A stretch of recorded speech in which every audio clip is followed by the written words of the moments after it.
Fidel varatize uri mbada unofukunura ngoda nowanika mabvoda batai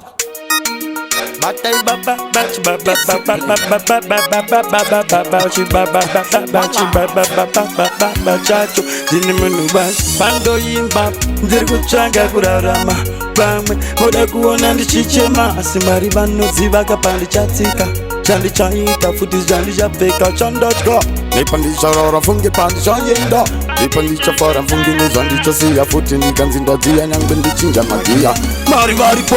ndinodawo kaupenyu vari kutodzidziva kanengewo kwakwenyu nange vachindonainika nendiri mpenyu asi ngavamboziva kuti ndakaremba monyo nekuti manzi yandarovai matindi ngoma vanasisi mese nana mukoma chandakazogonawo magitare karanchida kuti vanevo vafare manzi yandarovai matindi ngoma vanasisi mese nana mukoma chandakazogonawo magitare karanchida kuti vanhu vafare ngechamba kana uchitamba kana kuti vefamba ende usazoda kuramba ende futi uri kuzidziva kuti kanyora tsamba ende futi vari kuziva nde moyo wakazvimba vachatindodzidzira vachatindofurira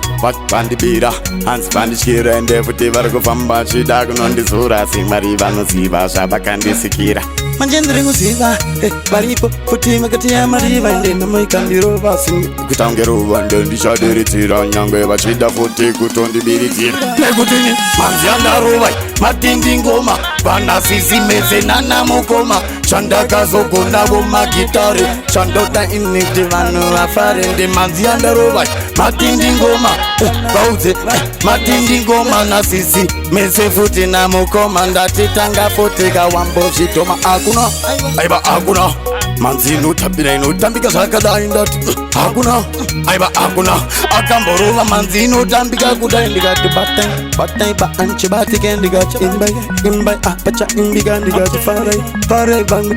sarai vangwe ndatika sarai ndefuti bakarai ndati manzi yandarova ini ndinoziva manzi yandarova ini manzi yandarova nge recipe